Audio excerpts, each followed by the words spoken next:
Look, what they want in a nutshell is world government, world money, and world taxation with a small group in control. That's what they want. The question is, how do you get there? The answer is, and Karl Popper explained this 70, 80 years ago, and George Soros adopted it. It's called piecemeal social engineering. It's like slicing salami. Don't take the whole thing at once. Just slice.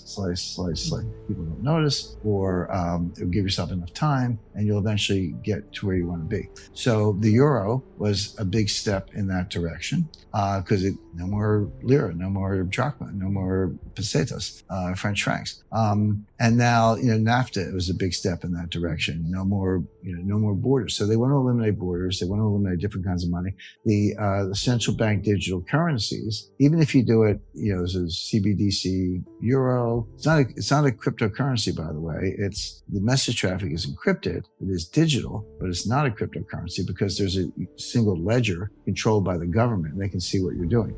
This is the ultimate social control tool. So right now, I'm in an airport. I want a candy bar. I go to a retail place. I buy a candy bar. I use a credit card. The merchant, how does he get paid? Well, he sells that receivable to somebody called a merchant acquirer. These are factoring businesses that buy up hundreds of millions of dollars of receivables. So the merchant gets paid. Then the merchant acquirer delivers it to MasterCard or Visa. He gets paid. MasterCard, Visa distributes it to the issuing banks. They get paid. The bank sends me a bill and I pay the bank. Okay. Why do we need 5 intermediaries and 3% discount, 3% of fees for me to buy a candy bar?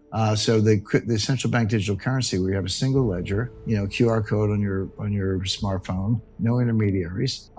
It's better, faster, cheaper. And that's true. That's actually true. They always sell stuff by giving you the benefits. They never tell you the other side. The other side is, now I'm in a bookstore. I buy the new book by Ron DeSantis, Well, right now that's between me and MasterCard. You need, under the Fourth Amendment, you need a subpoena and a warrant to get that information from MasterCard. And if you're not a wrongdoer, they shouldn't be able to get it. But with a central bank digital currency, the government knows it. They know I bought a book by Ron DeSantis. They know I gave a contribution to Elise Stefanik, who's the number 3 Republican in the House.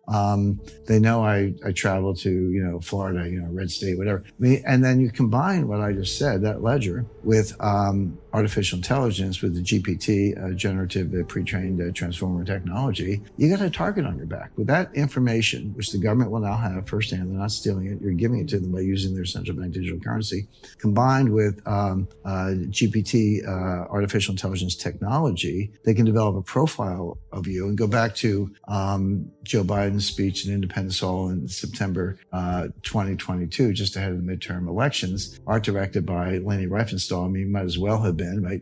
Everything that they use, that she invented at the Nuremberg rallies, putting the leader up on a pedestal.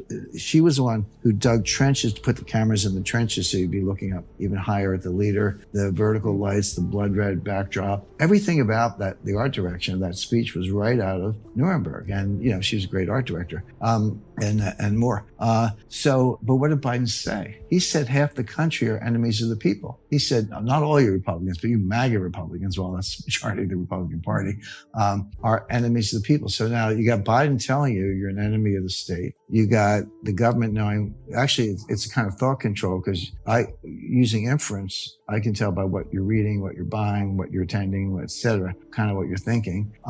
Combine that with artificial intelligence and GPT technology, and now you got a target on your back and expect to knock on the door from the FBI goon squad. I'm saying if the elites are working on something that would make George Orwell blush, which it would, that is something that affects everyday people. You ought to pay attention to that.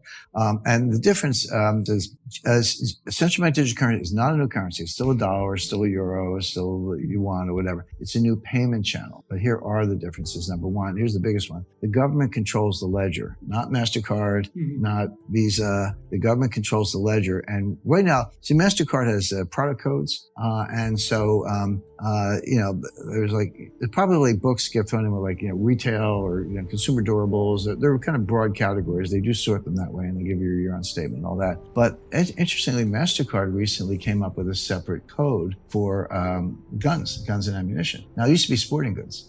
You wouldn't necessarily know if I bought a fly rod or a AR-15, but now you will, because they break it out. And I was at the government's behest, and that's the beginning. But you'll see that in extreme form with central bank digital currency. from that, with artificial intelligence, they can know what you're thinking. And that's really my point.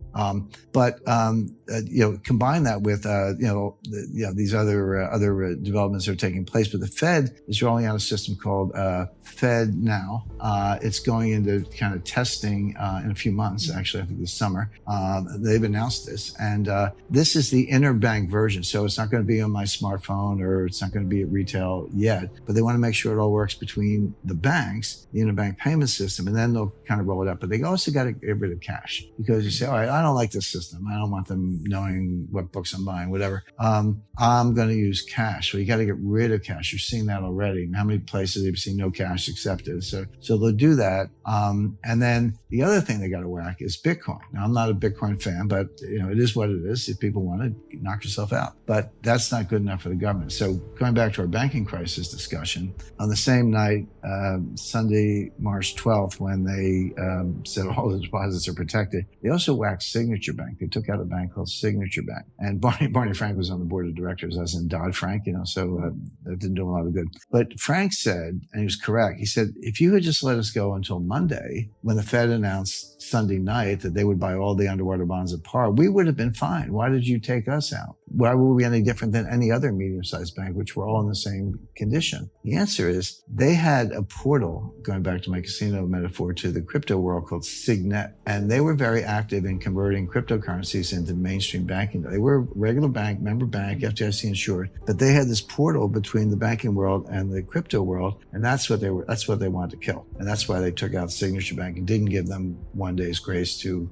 survive. So they got to whack Bitcoin. They got to whack cash. And I always say, if you want to slaughter cattle, you got to herd them into the slaughterhouse, get them in a pen and get them in a chute. Well, you got to get rid of cash and crypto, herd everybody into the digital world, then you can whack them politically. And that's what's going on.